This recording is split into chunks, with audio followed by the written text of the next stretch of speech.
আসসালামু আলাইকুম ওয়া রাহমাতুল্লাহি ওয়া বারাকাতুহু। আমি মেহেদী স্যার, হবিগঞ্জ আইটি ইনস্টিটিউটে আপনাদের জন্য নিয়মিত আমরা স্পোকেন ইংলিশ ক্লাসের ভিডিওর মাধ্যমে শেখানোর ব্যবস্থা করেছি। আশা করি আপনারা ইংলিশে যারা জিরো লেভেলে আছেন, আশা করি এই ভিডিও যদি আপনারা নিয়মিতভাবে দেখেন তো ইংরেজিতে আপনারা স্পোকেন বা কথাবার্তা বলার জন্য অতি সহজে অল্প সময় অ্যাডভান্সে চলে যেতে পারবেন। এই প্রত্যাশা রেখেই কিন্তু আমরা ভিডিও মেক করি।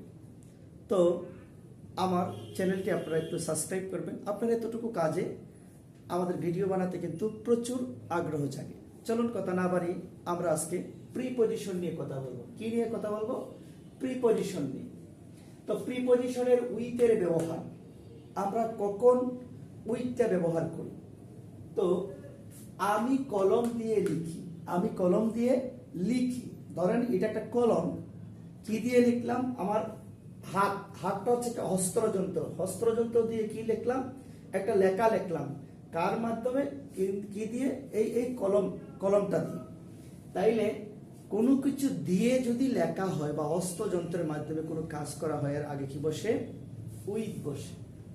যেমন আমি কলম দিয়ে লিখি, আমি কলম দিয়ে লিখি। I write with a pen, I write with a pen.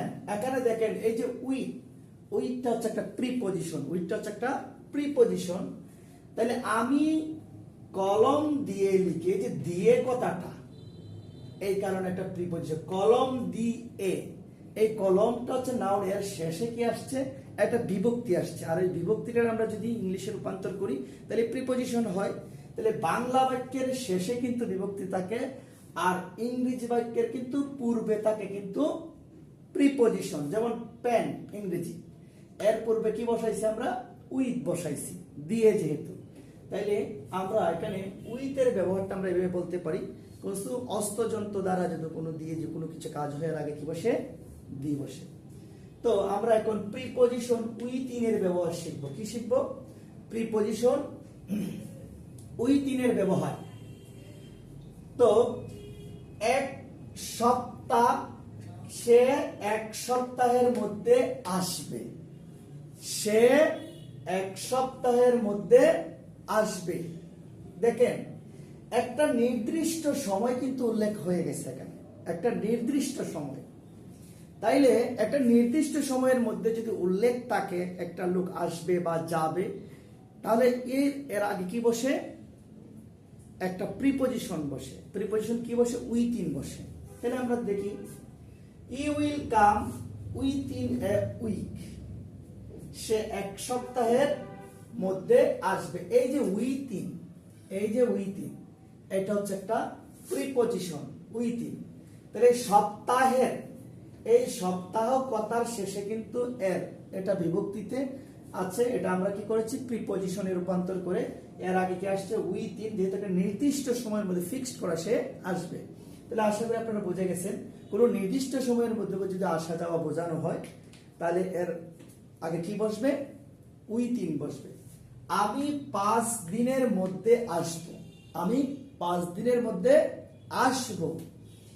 I will come with 5 days, I will come within 5 days, I will come within 5 days, আমি 5 দিনের মধ্যে আসবো।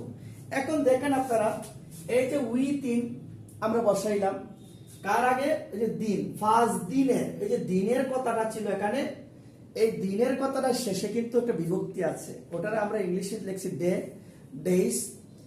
আর ওই ডেইজ এর আগে আমরা কি দিছি? একটা প্রিপজিশন দিছি, এই উইথিন, মানে নির্দিষ্ট 5 দিনের মধ্যে আমরা আসবো। তাহলে আমি 5 দিনের মধ্যে আসবো, ইংরেজি হচ্ছে I will come within, I will come within 5 days, 5 days। আশা করি আপনারা এই প্রিপজিশনের উইথ এবং উইথিন এর ব্যবহারটা আপনারা সহজে বুঝে গেছেন।